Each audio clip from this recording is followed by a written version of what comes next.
이 세상에 존재하는 모든 분들이요, 성공적이고 평안하고 안락한 삶을 원합니다. 저도 그렇습니다. 이것은 인지상정입니다.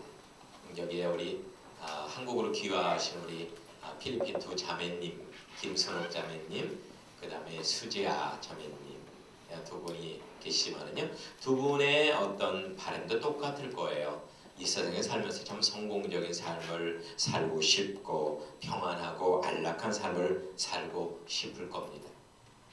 그러나 이런 것들은 거저 우리에게 오는 불로소득이 아니라는 겁니다. 이것들은 값진 땀과 노력의 투자의 산물이라는 겁니다. 우리는 만사형통의 대명사로 누구를 꼽습니까? 성경의 대표적인 인물 야곱을 꼽죠.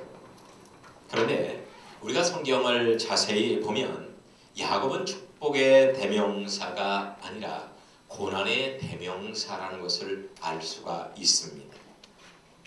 야곱의 일생에서 일부분은 참 잘 풀렸어요. 그런데 야곱의 인생 전반적으로는 고난의 바람이 끊이지 않았던 그러한 일생이었습니다. 야곱이 말년에 바로왕 앞에서 이렇게 고백을 합니다. 나는 조상들보다 오래 살지 못했습니다. 하지만 나는 험악한 세월을 보내었나이다. 이렇게 고백을 합니다. 이 말은 무엇을 의미할까요? 야곱의 일생은 절대로 평탄하지 않았다는 겁니다. 고난의 광야를 걸어왔다는 거예요.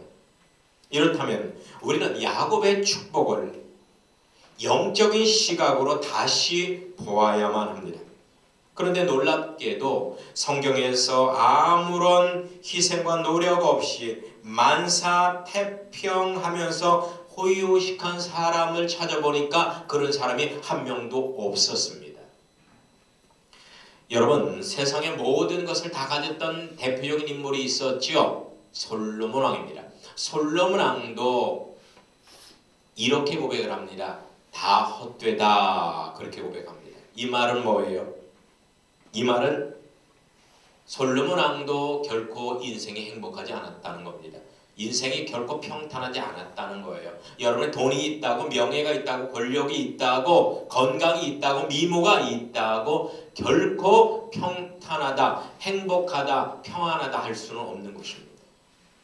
그렇다면 성경상에서 축복받은 아브라함과 이삭과 야곱, 그리고 요셉, 다윗 같은 이런 사람들이 우리에게 가르쳐주는 교훈은 무엇일까요? 그것은 한마디로 세상에는 공짜가 없다라는 겁니다. 세상에는 공짜가 없다. No pains, no gains. 부려야 거두는 것입니다.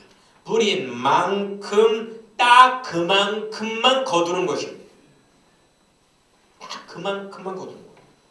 여러분, 우리 기독교는 신비적이고 이상적인 종교가 결코 아닙니다. 우리 기독교는 지극히 현실적이고 지극히 상식적인 종교입니다. 대부분의 교인들이 하는 착각이 있어요. 축복을 받았다고 가만히 있기만 하면 돈과 권력과 명예와 행복이 거저 찾아온다고 생각을 하는 겁니다. 축복받으면 거저 성취된다는 믿음을 갖기 때문에 축복받으려고 신년 초에 영험하다는 기도원에 찾아가서 금식을 합니다. 그리고 유명한 강사가 인도하는 부흥석에 참석을 합니다. 헌금도 많이 합니다. 신령하다는 주의 종에게 어찌하든지 안수를 받고자 합니다. 축복을 받으려고. 이렇게 축복을 받으면 모든 것이 만사형통하다고 믿기 때문에 그러는 겁니다. 하지만은 세상에 공짜가 어디 있습니까? 세상에 공짜는 없는 거예요. 우리가 선택받아 생명책에 이름이 기록되었다고 거저 천국문이 열릴까요? 거저 천국에 입성할 수 있을까요? 그렇지는 않다는 겁니다. 축복을 받았으면 축복을 받았다는 믿음을 가지고 최선을 다해서 노력하고 내 인생을 하나님께 드려야만 합니다. 인생의 영적인 번제를 드려야만 된다는 거예요. 여러분, 천국은 명분으로 가는 나라가 아닙니다. 광야의 연단 과정을 통해서 다져진 실력을 통해서 가는 나라가 바로 천국이라는 것입니다. 할렐루야. 믿음으로 축복을 쟁취하고 그 축복이 현실화되기 위해서 인내하며 전심전력한 대표적인 인물, 그 인물이 바로 오늘 제가 증거하고자 하는 야곱입니다.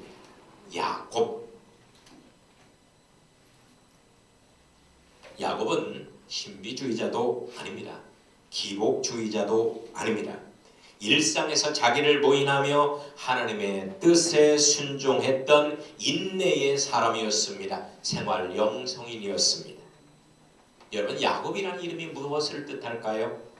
야곱이라는 이름은요, 사기꾼, 간사한 자, 이기주의자, 그런 의미를 가지고 있습니다. 야곱은 이름에 걸맞는 성품과 삶을 살았던 인물이었습니다. 야곱의 어머니 리브가로부터 야곱은 쌍둥이 동생으로 태어납니다.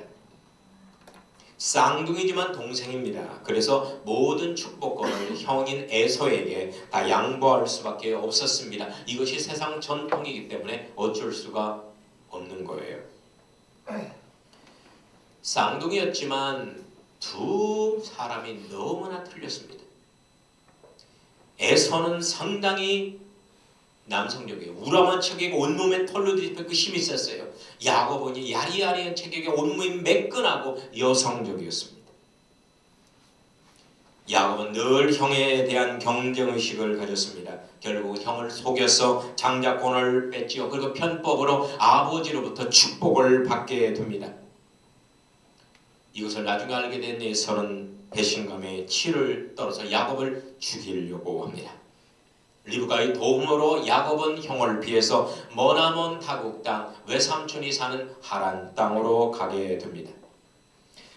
야곱은 황량한 광야를 걷다가 지쳐서 그 자리에 쓰러져서 잠을 자게 되는데 그때 꿈속에서 여호와 하나님을 인격적으로 만나게 됩니다. 그리고 여호와 하나님으로부터 이러한 대답을 듣게 되죠.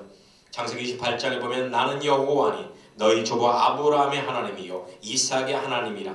내가 누워있는 땅을 내가 너와 내 자손에게 주리니 내 자손이 땅의 티끌같이 되어 내가 서쪽과 동쪽과 북쪽과 남쪽으로 퍼져나갈지며 땅의 모든 족속이 너와 내 자손으로 말미암아 복을 받으리라. 내가 너와 함께하여 내가 어디로 가든지 너를 지키며 너를 이끌어 이 땅으로 돌아오게 할지라. 내가 내게 허락한 것을 다 이루기까지 나는 너를 떠나지 아니하리라. 할렐루야. 광야에서의 놀라운 체험을 통해서 야곱은 깨닫게 됩니다. 하나님께서 여기 나와 함께 계시거늘 나는 알지 못하고 살았도다. 여러분, 하나님은 여러분과 함께 계십니다. 이것을 깨닫는 순간 여러분의 인생은 달라지는 것입니다. 야곱은 언제나 동행하시는 하나님께 이렇게 선언을 하게 됩니다. 하나님이여 나와 함께 계셔서 나의 가는 이 길에서 나를 지키시고 먹을 떡과 입을 옷을 주시며 내가 평안히 아버지 집으로 돌아가게 하시오면 여호와께서 나의 하나님이 되실 것이요 내가 기둥으로 세운 이 돌들이 하나님의 집이 될 것입니다. 하나님께서 내게 주신 모든 것에서 10분의 1을 내가 반드시 하나님께 드리리다. 할렐루야. 야곱은 큰 힘을 얻습니다. 그리고 하나님의 은혜 가운데 머나먼 타국 땅 하란까지 무사히 도착을 하게 됩니다.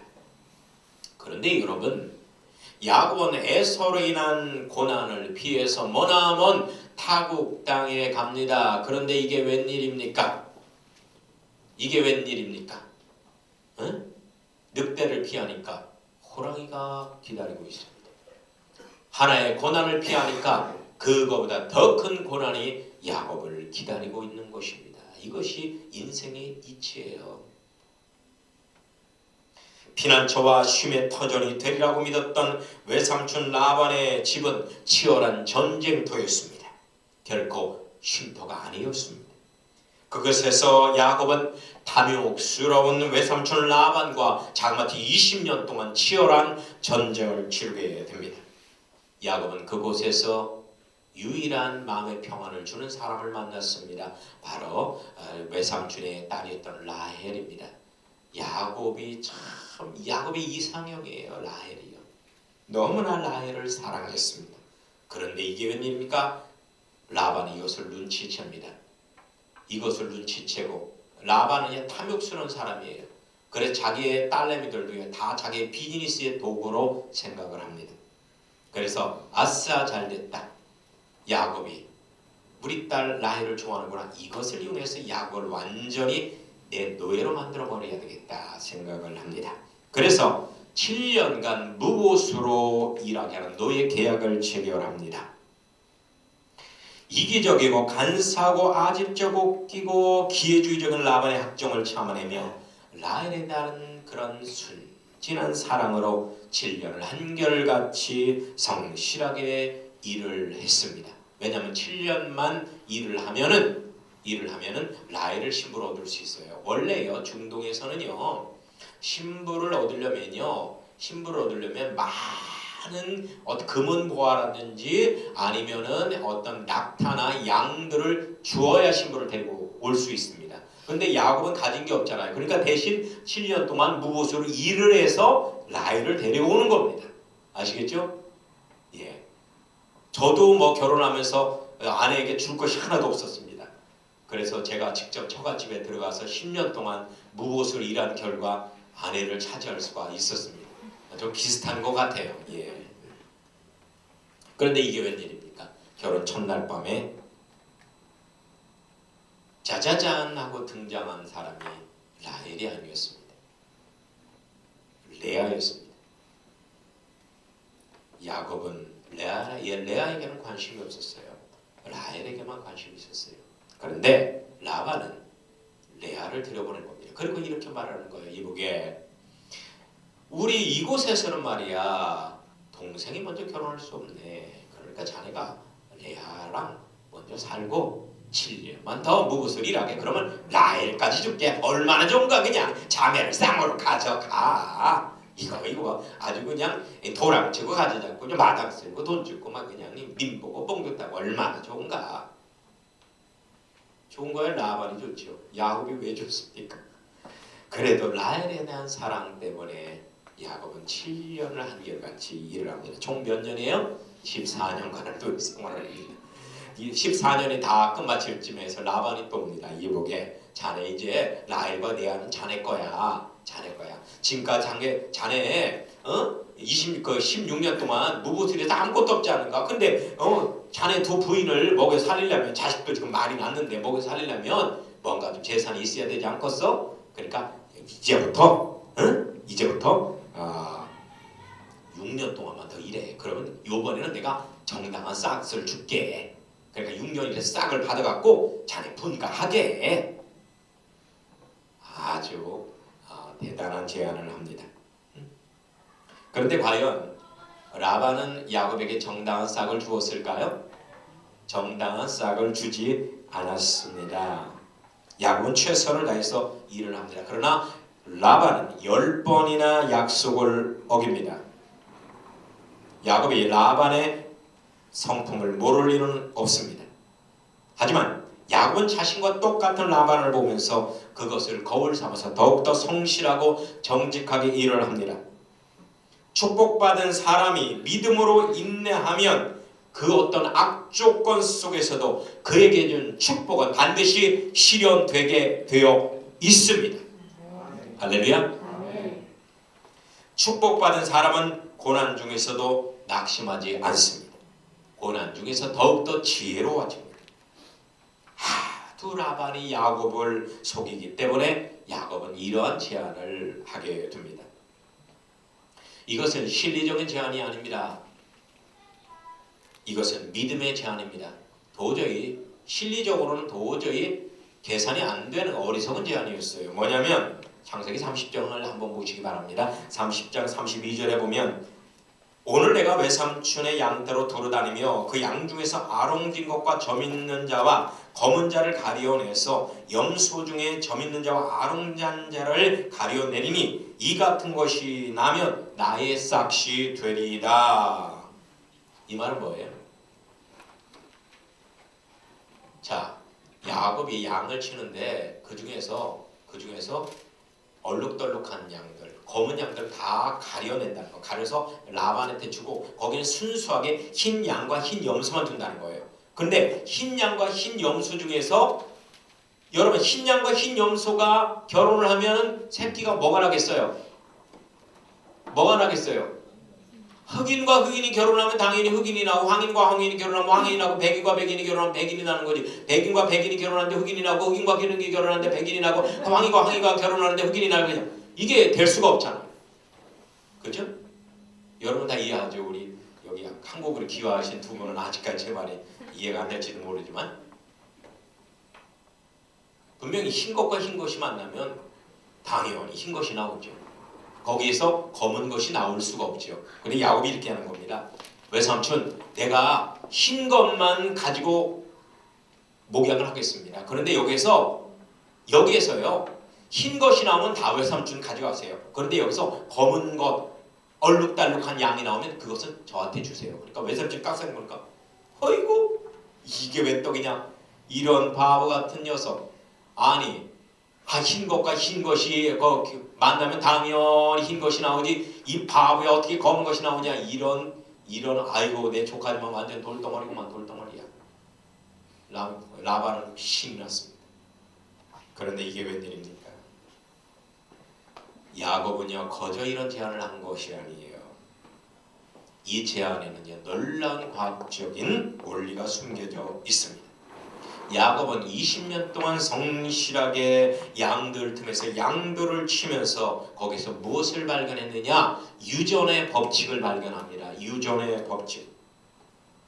야곱의 발견한 유전의 법칙은 3500년이 지나서야 멘델이라는 사람을 통해서 밝혀져서 세상에 알려지게 됩니다. 당시에 목회자였던 멘델은 창세기의 야곱을 연구하는 중에 유전의 법칙을 알게 됩니다. 그리고 그것을 증명하기 위해서 교회 앞마당에다 완두콩들을 심어서 수년 동안 그 완두콩들의 어떤 현상을 관찰하고 적게 됩니다. 그리고 나서 거기에서 어떤 법칙을 발견했느냐? 우열의 법칙, 분리의 법칙, 독립의 법칙이라는 유전 법칙을 발견하고 이것을 세상에 선포했습니다. 이것이 그 유명한 멘델의 유전 법칙이에요. 멘델의 유전 법칙. 자, 저도 예전에 지금도 개를 키웁니다. 개를 키우는데요. 아니 마르티즈가 결혼했는데 거기에서 골드 리트리버가 나왔어요. 마루라고. 골드 리트리버가 나온 거예요. 마르티즈가 결혼했는데 이게 말이 됩니까? 근데 말이 돼요. 이 마르티즈와 마르티즈의 조상 중에 한 명이 골드 리트리버와 눈이 맞아서 결혼을 한 거예요. 결혼을 했는지 분류를 했는지 모르겠지만 결혼을 한 거예요. 그리고 나서 그 몇 대에 지나서 거기에서 골드 리트리버가 마르티와 마르티즈 사이에서 나온 겁니다. 이게 바로 유전 법칙. 처음에는 우열의 법칙, 그 다음에 분리의 법칙, 그 다음에 독립의 법칙에서 나오게 되는 거예요. 그러니까 야곱은 20년 동안 성실히 양들을 목양하면서 알게 되었던 거예요. 아무리 흰양끼리 교배를 한다 할지라도 어느 정도가 되면 흰양 사이에서 아롱지고 검은 양이 반드시 나온다는 것을 알게 된 것입니다. 이런 유전의 법칙을 이용해서 야곱은 마침내 거부가 됩니다. 야곱은 결코 거저 거부가 된 것이 아닙니다. 게다가 야곱은 12아들과 딸 하나까지였습니다. 자녀의 복도 차고 넘쳤습니다. 물론 이것은 부인 레아와 라헬의 질투로 인한 경쟁의 결과였지만 말이에요. 여튼 엄청난 복을 받습니다. 야곱은 외삼촌 집에서 노예나 다름이 없는 삶을 살았습니다마는 이 고난의 터널 속에서 야곱은 축복의 비결을 깨닫게 됩니다. 최악의 조건에서 놀라운 복의 비결을 깨닫게 되었던 것입니다. 그것이 바로 생활 영성을 통한 축복의 원리입니다. 로마서 11장에 보면 하나님의 은사와 부르심에는 후회하심이 없느니라 라고 나옵니다. 이것을 바로 일상에서 의미를 찾아 인내할 때 승리한다는 원리입니다. 여러분, 하나님이 택한 여러분에게는 헛된 생활이란 없습니다. 우리가 의미를 찾지 못한다고 의미가 없는 것일까요? 아닙니다. 의미가 없어도요, 하나님께서는 의미가 반드시 있다는 거예요. 내가 의미 없다고 없는 게 아닙니다. 하나님께서 의미가 있으면 있는 것입니다. 그걸 찾아야 돼요. 그래서 우리 인본적인 생각을 버리고 하나님 편에 서는 것이 중요합니다. 영적 안목, 성경적 세계관을 가지고 사는 것이 대단히 중요하다는 거예요. 자, 그렇다면 야곱이 축복받은 삶의 행동 강령을 몇 가지 알아보도록 하겠습니다. 한번 따라서 보실까요? 야곱은 믿음의 삶을 살았습니다. 그렇죠. 야곱은 이삭의 하나님인 여호와 하나님을 믿었습니다. 그에게 하나님은 종교적인 대상이 아니었습니다. 삶의 인격적 교제를 나누는 삶의 대상이었어요. 야곱의 어머니 리브가에게서 비록 동생이지만 자신에게 장자권의 복을 주셨음을 귀가 아프도록 리브가로부터 듣습니다. 그리고 광야 한복판에서 자기에게 복을 주신 하나님을 만나게 됩니다. 그리고 야곱은 인격적으로 하나님과 동행하는 삶을 살게 됩니다. 야곱은 언제나 하나님께서 자신과 동행하셔서 안전하게 지켜주시고 그 어떤 악조건 속에서도 의식주 문제를 해결해 주실 것을 믿었습니다. 그리고 그것을 일상에서 경험했습니다. 야곱은 광야의 삶 중에서 이 믿음을 지키기 위해서 끊임없이 포기하라는 마귀의 속살거림과 즐기며 살라는 세상의 유혹과 맞서 싸워야만 했습니다. 결국은 야곱은 이것을 이겨냈습니다. 그래서 이긴 자라는 그러한 말, 이스라엘이라는 이름을 야곱 강가에서 받게 됩니다. 여러분, 축복은요, 믿음을 지키고 인내한 남은 자의 것입니다. 남은 자의 것입니다. 아무리 구원의 축복을 받았어도 마음을 잘 지켜 끝까지 인내하지 못한다면, 결실하지 못한다면 소용없는 것입니다.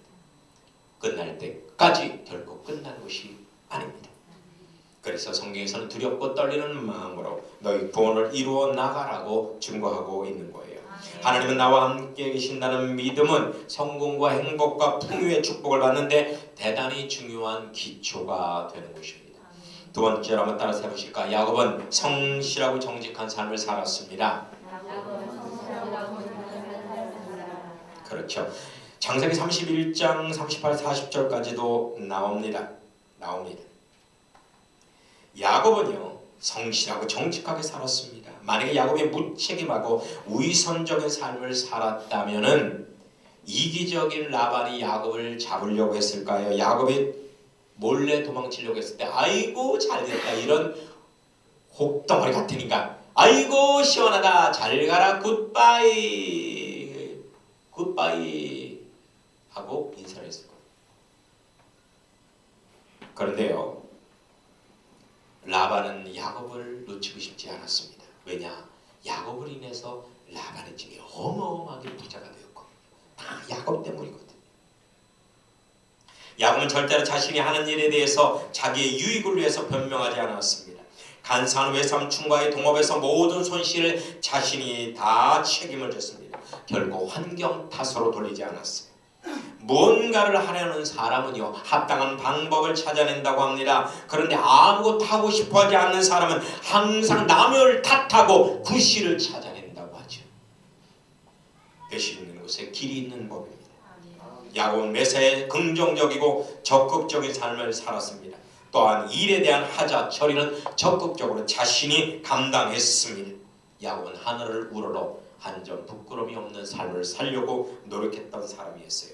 이 사람이 바로 생활 영성입니다. 이런 삶을, 생활 영성의 삶을 산다고 하는 거예요.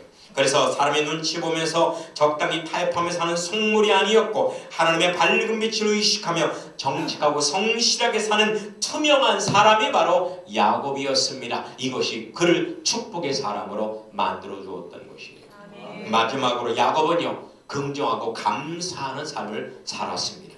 여러분, 긍정할 때 감사하게 되는 것입니다. 아멘. 만약에 야곱이 부정적이었다면 원치 않게 얻은 레아 그리고 그 여종 실바 발로 뻥 차버렸을 거예요. 그런데요, 그렇게 되면은 레아와 실바로부터 태어났던 8명의 아들 역시 이뤘을 겁니다. 놀랍게도 예수님의 족보에 들어가고 있는 아들 유다가 누구의 아들이냐? 레아의 아들이에요. 레아의 아들. 레아를 발로 차버렸으면 예수님도 오실 수가 없어요. 그렇죠? 그러나 야곱은 4명이 원치 않는 부인에게서 나온 12아들을 다 긍정하고 감사합니다. 그래서 그들을 12족장으로 만들게 됩니다. 그리고 이기적이고 매정한 외삼촌과 만약에 그런 외삼촌을 부정하고 외삼촌에게 감사하지 않았다면 외삼촌과 대판 싸웠을 거예요. 대판 싸우면 야곱이 팔다리가 부러지거나 맞아 죽거나 아니면 라반을 살해했을 것입니다. 게다가 귀향길에 형에서가 400명의 중무장한 군인을 데리고 쫓아온다는 소리를 듣습니다. 근데 그것까지도 부정하고 그것에 감사하지 않았다면 타국으로 도망쳤거나 야곱은 거기서 자살했을 것입니다. 그러나 야곱은 끝까지 포기하지 않았습니다. 야곱은 모든 것을 긍정하고 모든 것을 감사했습니다. 물러서지 않았습니다. 야곱은 모든 환경을 긍정하고 절망하지 않고 그곳에서 하나님의 뜻을 찾았고 순종하는 생활 영성의 삶을 살았습니다. 여러분, 내 자신의 모든 환경을 긍정하면 주님도 나를 긍정하여 도와주신다. 어떤 환경을 만나든지 거기서 여러분들은 무조건 감사합니다. 주님, 그렇게 하십시오. 주님 감사합니다. 그리고 이것을 이겨낼 수 있는 은혜를 주옵소서. 그러십시오. 일본에 가면 고베라는 도시가 있는데 오래전에 고베에 엄청난 지진이 일어났습니다. 수십만 명이 죽었어요. 수많은 사람이 죽고 한 도시가 쑥대밭되는 상황 속에서도 절망하나 울부짖는 사람은 거의 없었습니다. 대형 슈퍼마켓이 텅 비었어도 단 한 사람의 일본인도 도둑질하지 않았어요. 그리고 몇 시간씩 대중교통을 기다리는데도 서두르거나 짜증내는 사람이 없었습니다.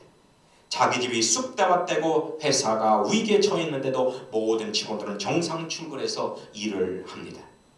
각종 대중매체에서는 부정적인 것은 보도조차 하질 않았어요. 도리어 일본 정부는 대지진이 일본 경제를 회생할 절호의 기회로 바라보면서 국민들에게 큰 비전을 제시했습니다. 한국 같은 거 어땠을까요? 울고불고 대혼란에 빠지고 사재기하고 모든 학교 회사가 문 닫고 국민은 정부 욕하고 여당 야당 지들이 잘났다고 서로 대판 싸우고 그야말로 아수라장일 것입니다. 한번 일례로 보세요. 수년전 해상사고인 세월호 사건이 터졌죠. 이게 사건이 터진 지 몇 년이 지났는데도 지금까지도 여야가 싸웁니다. 그 유가족들이 정부와 싸웁니다. 그리고 그 유가족들이 교육청과 싸워요. 아직까지도 결론이 안 나고 있어요. 아직까지도. 그런데요, 저거 미국이라는 나라는요, 9.11 테러로요 수천 명이 죽습니다. 그런데요, 이 사건이 일어나자마자 모든 국민과 여야는 대통령을 중심으로 한 마음이 됐습니다. 그리고 기도회를 선포하고 합심해서 기도했습니다. 이때 미국에서는요, 가장 많은 미국 국기와 성경책이 팔려나갔다고 그래요. 9.11 테러 때. 여러분, 이제 우리는 감사하고 긍정하는 삶을 삽시다. 우리 자신에 대해서 감사합시다. 우리 가정에 대해서 감사합시다. 우리 나라에 대해서 감사합시다. 우리 회사에 대해서 감사합시다. 그리고 우리 세부천 교회에 대해서 감사합시다. 믿음과 성실과 감사는 축복을 견인하는 중요한 원동력이 되는 것입니다. 할렐루야.